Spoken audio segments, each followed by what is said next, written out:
In this video, I'll be sharing how to sculpt a dragon onto a textured wheel-thrown vase.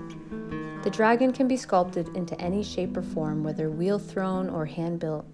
I will be demonstrating the way I throw a form on the wheel. Beginning with a 4-pound ball of clay, I start my journey on the wheel by centering, coning, and forming into a disc. I open up the clay, compress the bottom, and add my signature spiral. Compressing as I initiate the first pull, and continuing to pull the wall up into the desired height and thickness. I'll be leaving the wall a little thick so that I can carve a texture onto it later. With a rib tool, I'm smoothing out the sides, and with a needle tool, I'm removing the uneven rim. Compressing and smoothing out the lip, I finalize my cylinder shape with a smooth surface, cutting it off the wheel and letting it dry for a bit. Once dry, I center the form on the wheel by using the guidelines of the wheel and secure them with a few balls of clay.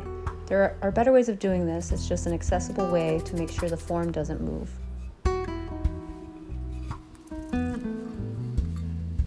Sometimes you have to make small adjustments to ensure the piece is centered properly.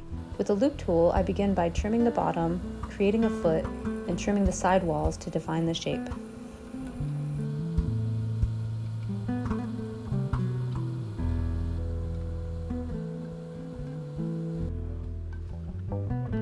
With each piece, I hand carve my signature mandala on the bottom.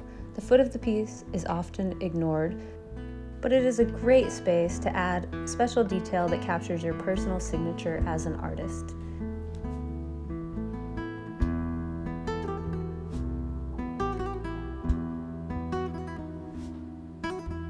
Before sculpting the dragon, I want to create a nice texture that will flow with the motion of the dragon. With the small loop tool, I'm carving the texture on the foot of the piece, beginning with a uniform shape that will expand more organically as I carve it onto the body of the form. I'm creating guidelines to follow to create the indentations that will gradually get bigger and smaller as the patterns cascade around the piece. I find that texture can add a beautiful contrast with the sculptural elements and gives the future glaze places to pool.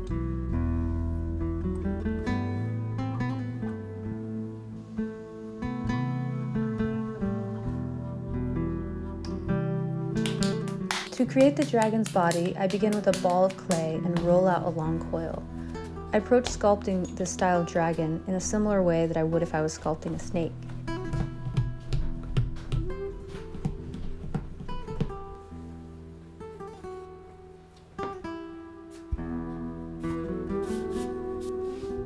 I create the basic shapes of the head, ensuring that the shapes are symmetrical from all angles.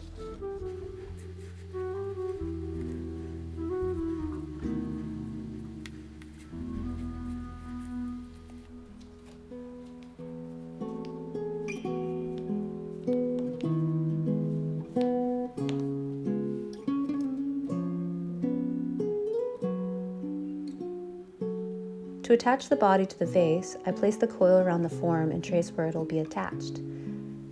I then score the coil and the vase with a wire brush tool.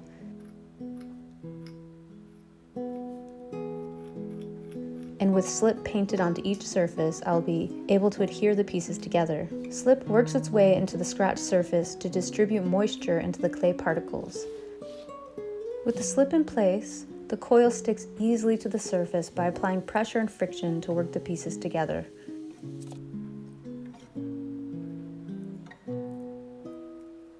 To ensure that there are no openings in between the clay, I sponge a little water along where the two pieces meet and connecting them more thoroughly. I went along the whole seam and smeared the pieces together, and I'm now smoothing it out with a brush. Now for the fun part of hand building the wings by first throwing a slab of clay.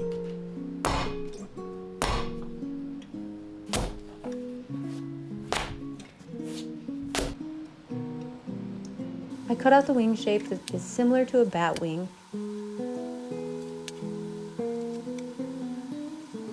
Once one shape is cut out, it's easy to place it over the other and cut it out by tracing it, being sure to keep the tool upright so that the lines are straight as you make the cut. I'm creating indentations that I can use as guidelines for future shaping of the wing.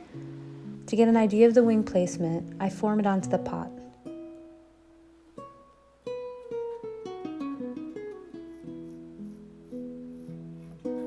To connect the pieces, I score the two surfaces, add slip, and press them together.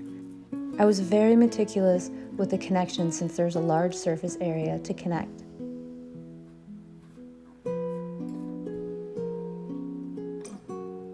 With my guidelines in place, I'm creating a sketch of the wing membrane. With the other wing, I follow the same approach and repeat this on the other side. With the other wing, I follow the same approach and repeat on the other side. I wanted the dragon to appear as if it was hugging or grasping the vase, so I positioned the wings to have an active appearance. Once the basic shapes of the dragon is established, I begin to add more details. I like to begin with the eyes since they are often a focal point and a defining characteristic of the piece. Rather than trying to sculpt a lot of detail into one part, it's important to get the general shapes in place. I'm carving the eyes with this approach of carving the basic shape that's placed symmetrically on both sides. Once the eyes are in place, I build up more of the facial structure on the brow and the nostrils by adding little bits of clay. When sculpting animals, whether they are imagined or real, it's helpful to have a general understanding of anatomy in mammals and reptiles. I'm building up the musculature of the wings by adding triceps, deltoids, biceps, and other muscular groups.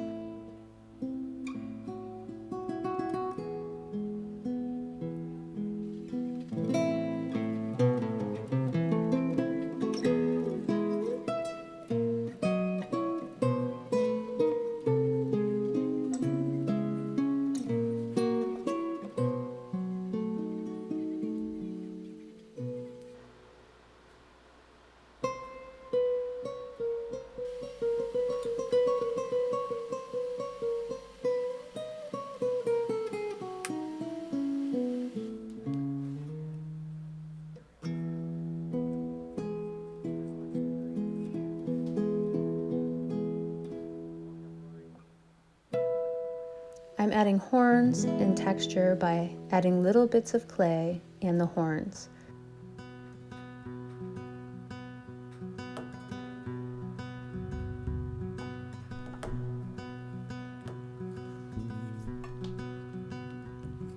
I'm creating scales on the underside of the dragon.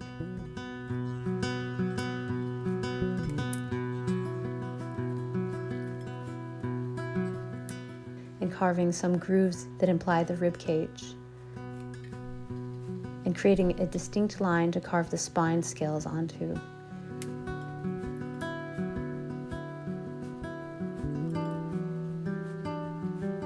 With the loop tool, I am carving the scales along the spine, along the entirety of the body.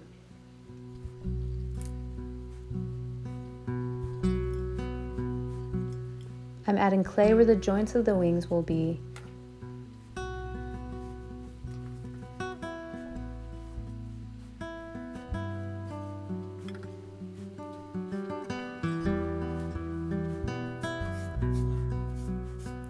And softening the overall texture of the dragon with a sponge to prepare for the texture I'll be carving soon.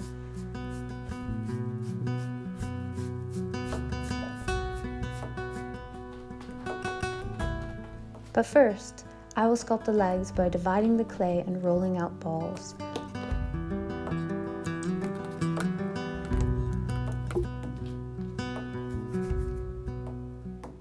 I'm creating the general shapes of the top and bottom of the leg and foot, and am determining the placement of the legs and connecting the pieces to form the general shape of the leg and foot.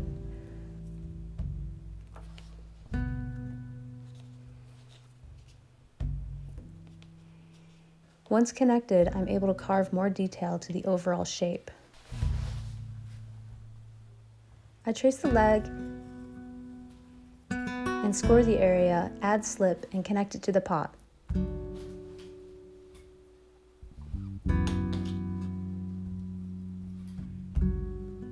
And repeating on the other side.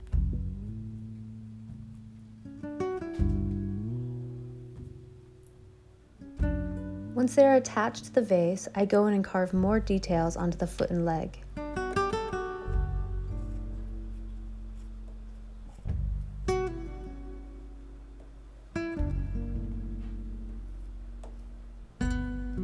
To create a scale texture, I'm using a small ball tool with fabric wrapped around it to have a more ergonomic grip to protect my joints.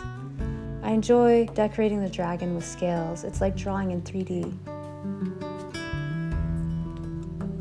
I'm carving reptilian skin texture that kind of resembles rocks or dry mud.